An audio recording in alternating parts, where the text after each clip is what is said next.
Our closer look now at what could be the most consequential move of the Obama presidency on climate change. The EPA will release their new regulations to curb carbon emissions from power plants tomorrow, the first round in a massive political fight. ABC's Ron Claiborne has the details.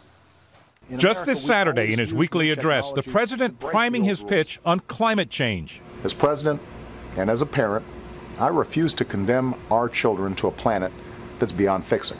His big announcement Monday, unprecedented steps to reduce carbon pollution, bypassing Congress, a step all but certain to provoke a political firestorm.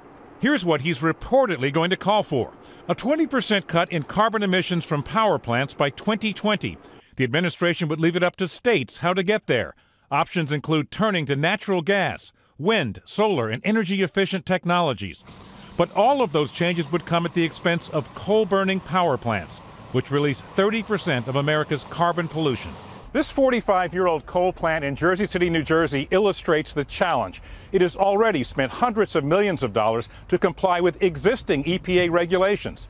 The concern is that any new requirements could drive up energy costs or cause plants like this one to close. Environmental regulations that are coming into effect will retire 60% of today's coal fleet. The U.S. Chamber of Commerce says the new regulations would shrink the economy by an estimated $51 billion and cost 224,000 jobs a year. The climate has been changing forever and will continue to change.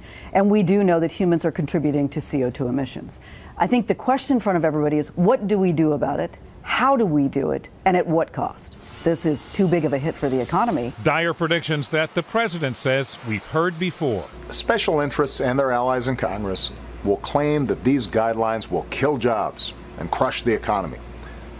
Let's face it, that's what they always say. He argues doing nothing is even riskier. For This Week, Ron Claiborne, ABC News, Jersey City, New Jersey.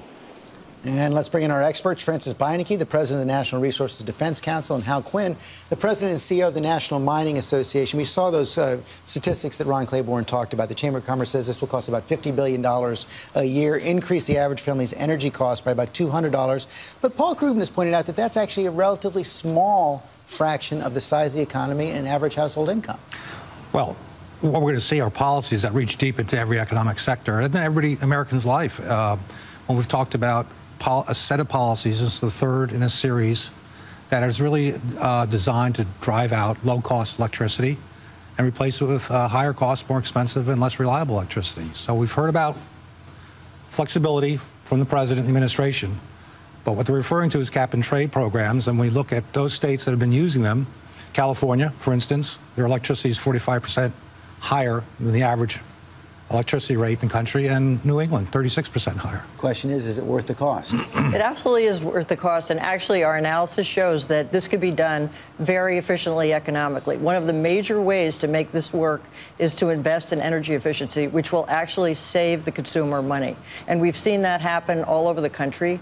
Our energy system is getting cleaner. We're relying more on efficiency and more on renewables, and our emissions are going down. The purpose of this rule is to really close the loophole on carbon pollution, reduce emissions, as we've done with lead, arsenic, and mercury, and improve the health of the American people and unleash a new economic opportunity. And Mr. Quinn, do you accept the premise that this is a problem that has to be addressed, that the science is clear? We can address the problem. We can lower emissions.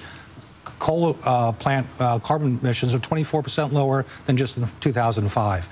What we do need to have is a balanced set of policies that allow us to build new baseload coal power plants that would reduce emissions 25 to 30% below the old subcritical plants that dominate the fleet today. And that's what this policy doesn't recognize. It's not balanced in that sense. I was a little surprised that the president emphasized the public health aspects, preventing asthma deaths and heart attacks, rather than the environmental benefits. These have multiple benefits. Health benefits are paramount because coal-fired power plants emit particulates which cause respiratory problems. There are enormous environmental benefits as well, and I think we have to really focus on what the costs are that we're experiencing from climate disasters. We spent $200 billion in the last 2 years on extreme weather events. For those of us here in New York, Hurricane Sandy was devastating.